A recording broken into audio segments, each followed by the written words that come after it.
Bonsoir, bonsoir. Nous allons corriger cet exercice.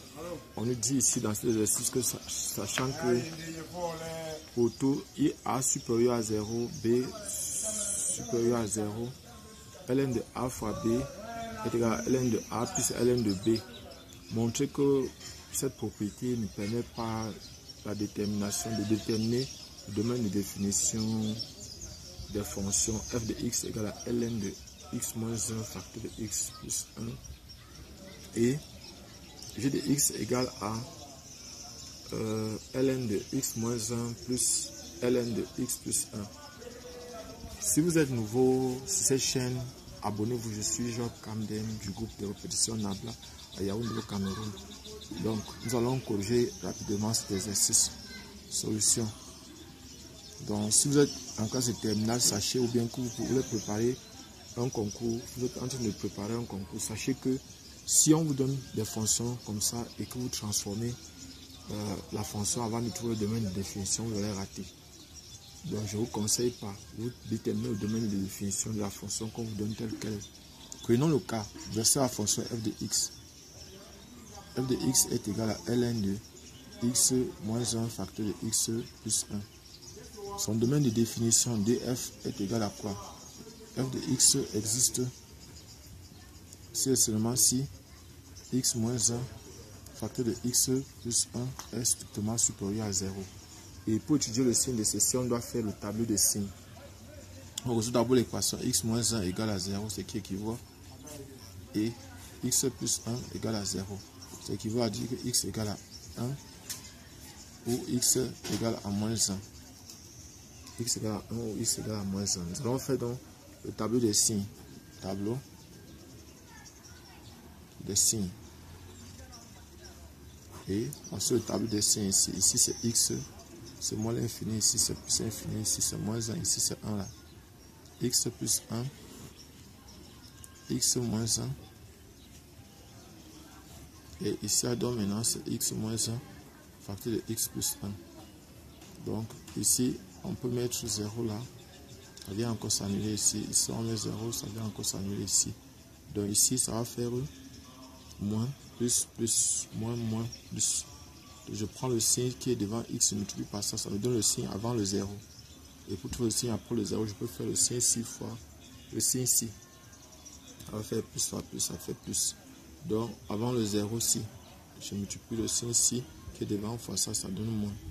Donc ici maintenant, ça va faire plus, moins, plus.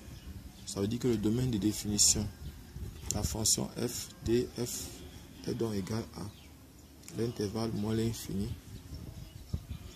fait moins l'infini,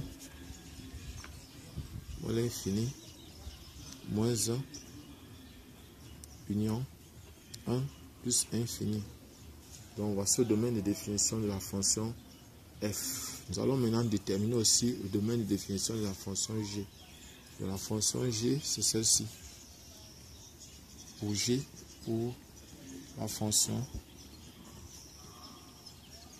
g de x qui est égal à ln de x plus 1 plus ln de x moins 1. dg est égal à g de x existe si et seulement si on a x plus 1 strictement supérieur à 0 et x moins 1 strictement supérieur à 0. Ceci équivaut à dire que x est strictement supérieur à moins 1 et x est strictement supérieur à 1. Donc si on trace ici, moins l'infini plus infini, voici moins 1 ici, voici 1 ici. X est strictement supérieur à moins 1. Strictement supérieur à moins 1, c'est ça ici.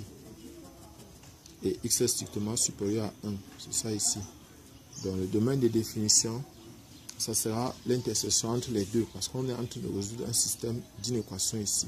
Ça c'est un système d'une équation. Donc on va chercher simplement à trouver l'intersection entre les deux solutions.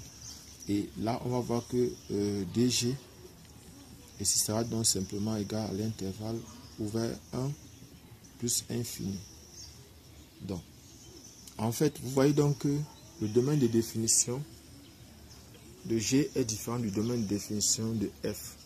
Or, la propriété reste vraie, mais elle n'a pas le droit d'être utilisée pour déterminer le domaine de définition. Donc, il ne faut jamais modifier une fonction avant de trouver son domaine de définition. On garde la fonction autant que possible. Donc, si vous êtes nouveau sur cette chaîne, abonnez-vous et cliquez sur la cloche de notification pour avoir les vidéos semblables à celle-ci.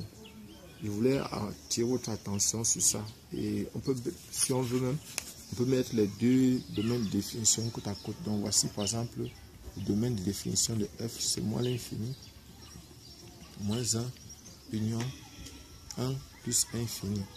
Donc, ça signifie qu'en utilisant cette fonction-ci, c'est-à-dire si on me donne la fonction et je vais placer la fonction g de x ici, qui est égale à ln de x plus 1 plus ln de x moins 1.